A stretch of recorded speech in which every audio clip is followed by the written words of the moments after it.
আসসালামু আলাইকুম সুপ্রিয় শিক্ষার্থী বন্ধুগণ, আজকে তোমাদের হিসাব বিজ্ঞানের পৃষ্ঠা নাম্বার 12 থেকে আলোচনা করব।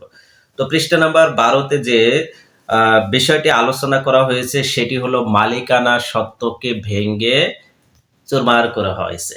তো মালিকানা সত্ত্বকে ভাঙলে আমরা কি কি পাই সে বিষয়গুলো জানবো। তার আগে বলে রাখি, মালিকানা সত্ত্ব কোথা থেকে আসলো। আমরা জানি যে হিসাবকে তিনটি অংশে ভাগ করা যায়, প্রধানত তিনটি অংশে। একটা হলো সম্পদ, আরেকটি হলো দায়, আরেকটি হলো মালিকানা সত্ত্ব। এই মালিকানা সত্ত্বকে আবার ভাঙলে চারটা অংশ পাওয়া যায়। কি কি? এক হলো মূলধন, আরেকটি হলো উত্তোলন, আরেকটি হলো আয়, আরেকটি হলো ব্যয়। এখন মূলধন কি? মূলধন হলো মালিক ব্যক্তিগতভাবে ব্যবসায় যে সুবিধা দেয়। কি দেয়? সুবিধা দেয় মালিক ব্যক্তিগতভাবে। সেটা নগদ টাকা দিয়ে দিতে পারে, তার ব্যক্তিগত গাড়ি ব্যবহার করার সুযোগ দিতে পারে, বা তার ব্যক্তিগত শ্রম দিতে পারে, বা তার ব্যক্তিগত মেধা দিতে পারে, বা তার ব্যক্তিগত যে ভ্যালু রয়েছে। যেমন সাকিব আল হাসান যদি একটা ব্যবসা শুরু করে, তার তো একটা ভ্যালু রয়েছে, তাই না? All-rounder number one player, cricket player. সে যদি একটা রেস্টুরেন্ট চালু করে, ঠিক আছে, সাকিব আল হাসানের একটা কিন্তু রেস্টুরেন্ট রয়েছে মিরপুর, তোমরা জানো। তো সে যদি একটা রেস্টুরেন্ট চালু করে, সাকিব আল হাসানের রেস্টুরেন্ট, এইটা শুনেই কিন্তু মানুষ অনেক দ্রুত চলে আসবে, ঠিক আছে, এবং কি দেখতে আসবে, সবাই ভিড় জমাবে, সেখানে খাওয়ার জন্য সিরিয়াল দিবে। তো এইরকম কারো কোনো নাম বা সুনাম থাকলে সেটাও কিন্তু সম্পদ হিসেবে কাউন্ট করা যেতে পারে। তো এই সুনাম বা নাম টাও কিন্তু ব্যবসা মালিক তার ব্যক্তিগত সম্পদ হিসেবে ব্যবসায় দিতে পারে, এটাও সুবিধা।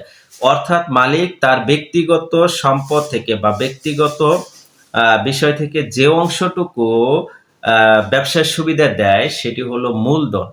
আবার ঠিক এটার উল্টা, ব্যবসা থেকে মালিক তার ব্যক্তিগত সুবিধার জন্য যে অংশটুকু নেয়, সুবিধা নেয়, ঠিক আছে, ব্যক্তিগত খরচ নির্বাহ করার জন্য, বা ব্যক্তিগতভাবে মালিক যদি ব্যবসা থেকে কিছু অংশ নিতেও পারে, সেটা হলো উত্তোলন। মালিক যা দেয় সেটি মূলধন, মালিক যা নেয় সেটা উত্তোলন। আবার এই যে মালিক কেন দেয় ব্যবসায়? ব্যবসায়টা লাভ বা লস, লাভ করার জন্য, ঠিক আছে, মূল উদ্দেশ্যই থাকে লাভ করার জন্য, তাই না? এই ব্যবসায় যদি কোনো আয় হয় তাহলে সেটার দাবিদার মালিক থাকে। আবার ঠিক এই ব্যবসায় কোনো ব্যয় করলে, ব্যবসাটা লাভ করতে গেলে অবশ্যই ব্যয় করতে হবে কিছু, তাই না? এই ব্যয়টাও মালিক দিয়ে থাকে। অর্থাৎ মালিকের চারটা অংশ ঠিকই থাকে। এক হলো মালিকানা সত্ত্ব, এক হলো মূলধন, এক হলো উত্তোলন, আরেকটি হলো আয়, আরেকটি হলো ব্যয়, ঠিক আছে। এই চারটা অংশ। ব্যয়কে খরচও বলা যেতে পারে, ঠিক আছে, খরচ আর ব্যয় একই জিনিস, এটা তো আমরা সবাই জানি, তাই না? তাহলে মালিকানা সত্ত্ব মানে কি বলতো? মালিকের দাবি। মালিকানা সত্ত্ব হলো মালিকের দাবি। মূলধন হিসেবে যা দেয় সেটা পুরোটাই মালিক দাবি করতে পারে। উত্তোলন হিসেবে যা নেয় সে এই যে মূলধন থেকে সেটা মাইনাস করে নিতে হবে। আবার এই ব্যবসায় যা আয় হয় পুরোটাই মালিক নিতে পারে, এটা মূলধনের সাথে যোগ হয়ে যাবে। এই ব্যবসায় যা ব্যয় হয় তার পুরোটাই মালিক বহন করবে, এটা মূলধন থেকে বিয়োগ হয়ে যাবে। তার মানে কি, এই যে যোগ বিয়োগ করার পরে অবশিষ্ট যদি যা থাকবে সেটা মালিক নেবে, ঠিক আছে। তবে আবার যদি বলো যে যোগ বিয়োগ করার পরে মাইনাস যদি হয়ে যায়, মাইনাস হবে না, মাইনাস হয় না। হ্যাঁ, তাহলে আমরা মালিকানা সত্ত্বকে ভাঙায় কয়টি অংশ পাইলাম? চারটা অংশ। কি কি? মূলধন, উত্তোলন, আয়, ব্যয়, এই চারটা অংশ পাইলাম। এই চারটা অংশ নিয়ে আমাদের যে মূল মালিকানা সত্ত্বকে যে আমরা ও ই বলতাম, এ সমান এল প্লাস ও ই, আগের ক্লাসে আমি শিখাইছি, যারা আগের ক্লাসটা মিস করছো অবশ্যই কিন্তু দেখে নেবা। হ্যাঁ, এই যে ও ই কে ভেঙে, ওনার সিকিউরিটিকে ভেঙে বা মালিকানা সত্ত্বকে ভেঙে আমরা হিসাব সমীকরণে বর্ধিত রূপ পাইলাম। সেটি হলো কি? সম্পদ সমান দায় প্লাস মূলধন মাইনাস উত্তোলন প্লাস আয় মাইনাস ব্যয়, খরচ, ঠিক আছে। এই যে মূলধন, মূলধনকে ইংরেজিতে ক্যাপিটাল বলা হয়, ক্যাপিটালে সি ইউজ করব আমরা। হ্যাঁ, উত্তোলনকে আমরা ইংরেজিতে ড্রয়িংস বলি, ড্রয়িংসে ডি ইউজ করব। আয়কে আমরা ইংরেজিতে রেভিনিউ বলি, রেভিনিউ এর আর ইউজ করব। তারপরে খরচ বা ব্যয়কে আমরা ইংরেজিতে এক্সপেন্স বলি, এক্সপেন্সকে আমরা এক্সপেন্সের ই ইউজ করব। তাহলে দেখো যে এই যে সি, মূলধনের থেকে উত্তোলন মাইনাস হয়, তাহলে সি মাইনাস ডি হবে, আয় প্লাস হবে, তাহলে আর প্লাস আর হবে, মাইনাস ই হবে, ই হল ব্যয়, ব্যয় হলে মাইনাস হয়ে যায়। ঠিক আছে, তো এটা গেল। তাহলে এটা হলো হিসাব সমীকরণের বর্ধিত রূপ। তোমাদের কিন্তু এমসিকিউতে আসে হিসাব সমীকরণের বর্ধিত রূপ কোনটি? এ সমান L plus C minus D plus R minus ই।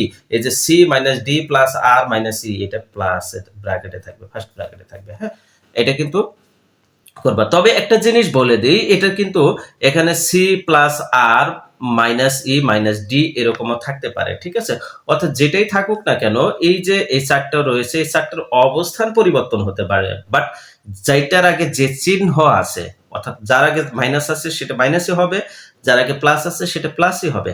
আর আগে যেতে পারে, আর এখানে থার্ড পজিশনে আছে, এখানে সেকেন্ড পজিশনে আসতে পারে, বাট আর এর আগে তখন প্লাস কিন্তু ঠিকই হবে।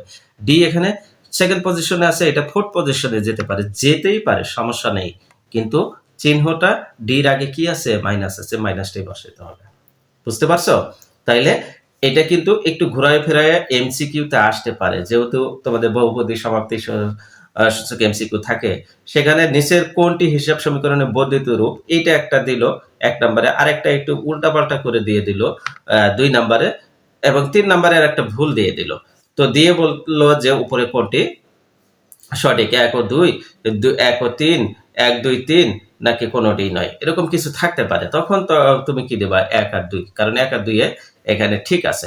ঠিক এরকম ভাবে। ঠিক আছে, তাহলে এই জায়গাটায় দেখো, একটু খেয়াল করে দেখো যে আমাদের যে এই যে হিসাব সমীকরণ মানে কি? দুই পাশে সমান করো। ঠিক আছে, এখানে দেখো সম্পদ যদি 10 টাকা হয়, তাহলে দায়, এই যে এই চারটাকে আমরা কি একসাথে করে নিই, মালিকানা সত্ত্ব করে নিই। হ্যাঁ, তাহলে দায় এবং মালিকানা সত্ত্ব, এখানে সম্পদ যদি 10 টাকা হয়, দায় যদি 4 টাকা হয়, তাহলে মালিকানা কত হতে হবে? 6 টাকা হতেই হবে। কারণ মোট সম্পদ সমান দায় প্লাস মালিকানা সত্ত্ব, অর্থাৎ দায় এবং মালিকানা সত্ত্বের যোগফল যাহা হবে তাহাই মোট সম্পদ। তাহলে মোট সম্পদ যদি 10 হয়, দায় যদি 4 টাকা হয়, তাহলে মালিকানা সত্ত্ব কত হবে? মালিকানা সত্ত্ব অবভিয়াসলি 6 টাকা হতে হবে, অর্থাৎ দুই পাশ মিলতে হবে। এখন মোট সম্পদ যদি কমে, মোট সম্পদ 10 টাকা থেকে 5 টাকা হয়ে গেল, তাইলে কি হবে? দায় অথবা মালিকানা সত্ত্ব যে কোনো একটা কমতে পারে। তাহলে আমি যদি মালিকানা সত্ত্ব কমাই, তাহলে কত কমাইতে পারবো? 5 টাকাই কমাইতে হবে। তাহলে কত হবে? মালিকানা সত্ত্ব এবার কত হবে? 4 টাকা হবে।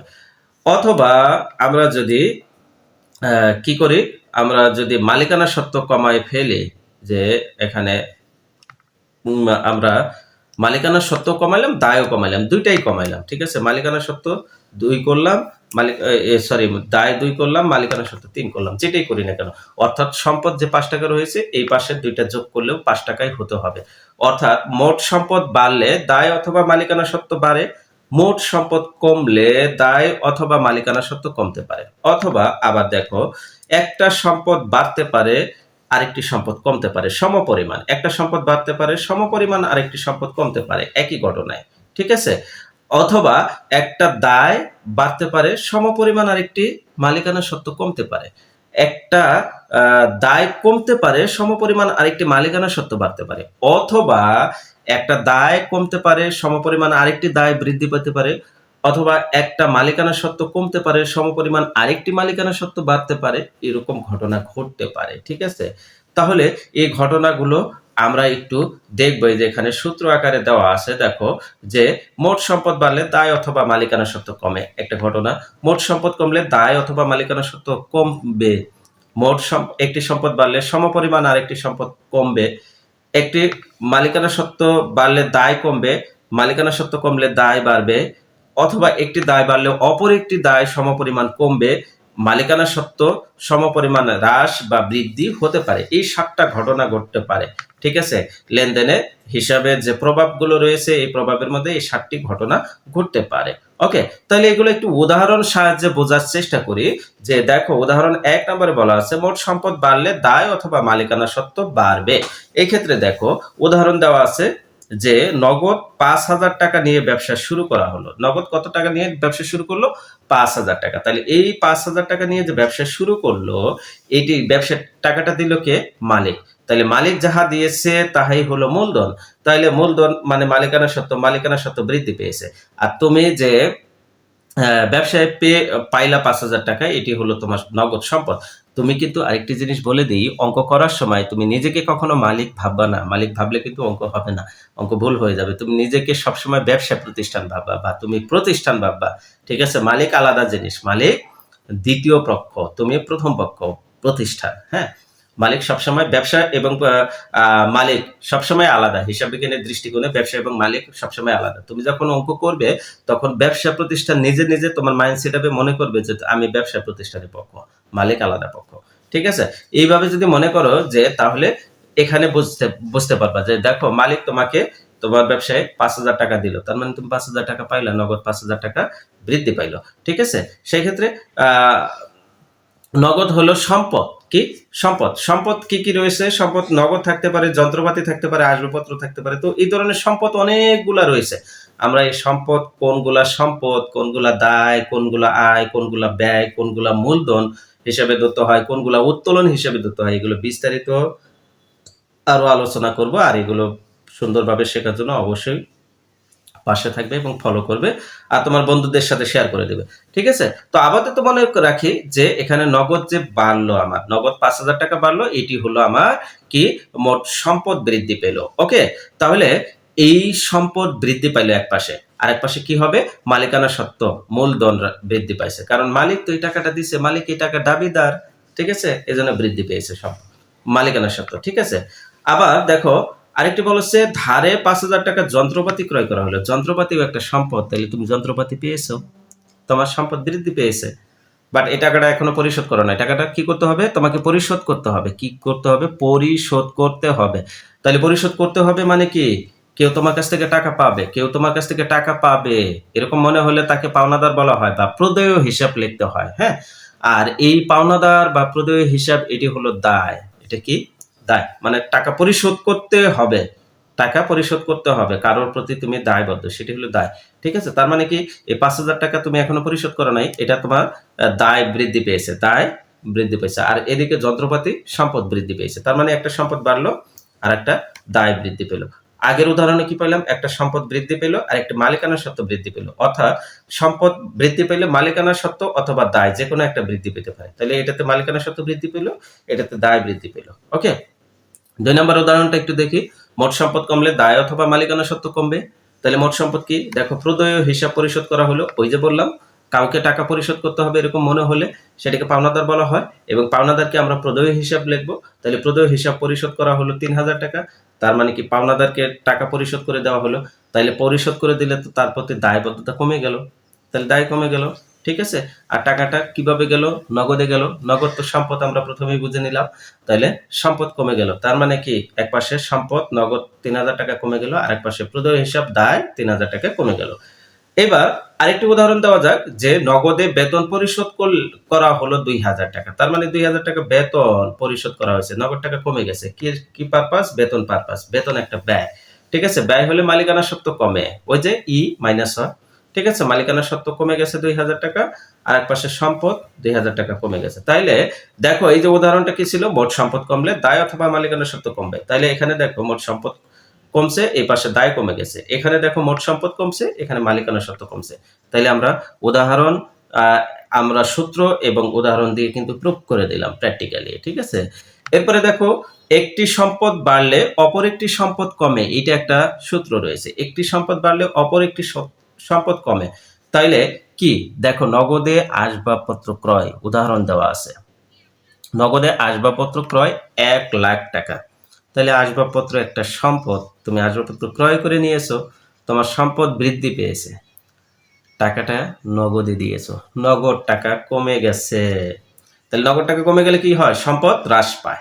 ঠিক আছে, তাহলে একটা সম্পদ হ্রাস পাইল, অপরদিকে আসবাবপত্র একটা সম্পদ, এখানে আসবাবপত্র বৃদ্ধি পেল, তাহলে একটা সম্পদ বৃদ্ধি পেল। তাহলে উদাহরণের সাথে আমরা সূত্রের সাথে আমরা উদাহরণ দিয়ে প্র্যাকটিক্যালি শিখে নিলাম যে একটা সম্পদ বাড়লে সমপরিমাণ আরেকটি সম্পদ কমবে। এরপরে দেখো মালিকানা সত্ত্ব বাড়লে দায় কমবে। মালিকানা সত্ত্ব যদি বাড়ে দায় কমবে। তাহলে মালিক কর্তৃক ব্যক্তিগতভাবে ব্যবসায় ঋণ পরিশোধ, ওই যে বললাম মালিক ব্যক্তিগতভাবে ব্যবসায় যাহা দিবে তাহাই হলো মূলধন। ঠিক আছে, অর্থাৎ তাইলে এখানে মালিক ব্যবসায় ঋণ পরিশোধ করে দিচ্ছে। ব্যবসায় ঋণ কিন্তু ব্যবসায়কেই পরিশোধ করতে হবে, অর্থাৎ তোমাকেই পরিশোধ করতে হবে। তাহলে তোমার ঋণটা মালিক পরিশোধ করে দিয়েছে, তাহলে মালিক এই টাকাটা তোমার কাছ থেকে আবার নেবে, এই জন্য তোমার কাছ থেকে যা পাবে সেটাই হলো মালিকানা সত্ত্ব। তাহলে মালিকানা সত্ত্ব বৃদ্ধি পেয়েছে। আর যেহেতু দায় পরিশোধ করছে তার মানে দায় কমে গেছে, তার মানে এটা ঋণ কমে গেছে, তাইলে এটি দায় কমে গেছে। তাইলে উদাহরণ কি ছিল, যে একটি মালিকানা সত্ত্ব বাড়লে দায় কমবে, ঠিক আছে, আমরা পেয়ে গেলাম। এরপর মালিকানা সত্ত্ব কমলে দায় বাড়বে, হ্যাঁ, মালিকানা সত্ত্ব কমলে দায় বাড়বে, এরকম একটি উদাহরণ দেখি এখন। বাকিতে পণ্য ক্রয়, পণ্য ক্রয় করলে ব্যয় হয়, ব্যয় হলে মালিকানা সত্ত্ব হ্রাস করে, ঠিক আছে। আর যেহেতু এটা বাকিতে ক্রয় করছে তার মানে টাকা দিতে হবে, টাকা দিতে হবে মানে কি, কেউ তোমার কাছ থেকে টাকা পাবে, কে টাকা পাবে, পাওনাদার। পাওনাদারকে কি বলা হয়, প্রদেয় হিসাব, ঠিক আছে। তাইলে প্রদেয় হিসাব বাড়ছে, এখানে প্রদেয় হিসাব কি, দায় বাড়ছে, আর মালিকানা সত্ত্ব হ্রাস পাইছে। তাহলে আমরা পেয়ে গেলাম। এরপরে দেখো, একটি দায় বাড়লে অপর একটি দায় কমতে পারে। 20,000 টাকা ঋণ নিয়ে প্রদেয় হিসাব পরিশোধ করা হলো, তাহলে ঋণও একটা দায়, প্রদেয় হিসাবে একটা দায়। এখানে প্রদেয় হিসাব পরিশোধ করা হলো মানে কমে গেল, ঠিক আছে। আর ঋণ নিলাম মানে ঋণ বৃদ্ধি পাইলো, ঠিক আছে। তাইলে ঋণ একটা দায়, এটা বৃদ্ধি পাইলো, প্রদেয় হিসাব একটা দায়, এটা হ্রাস পাইলো, ঠিক আছে। এরপরে 7 নম্বর উদাহরণ বলা আছে, মালিকানা সত্ত্ব সম পরিমাণে হ্রাস বা বৃদ্ধি পেতে পারে। তো এখানে উদাহরণটা কি দেওয়া আছে দেখো, মালিক কর্তৃক পণ্য উত্তোলন 5,000 টাকা। তাইলে মালিক কর্তৃক পণ্য উত্তোলন, পণ্যটা যখন ক্রয় করেছি তখন মালিকানা সত্ত্ব থেকে বিয়োগ করেছে, বাট এই ক্ষেত্রে পণ্যটা মালিক নিয়ে গেল।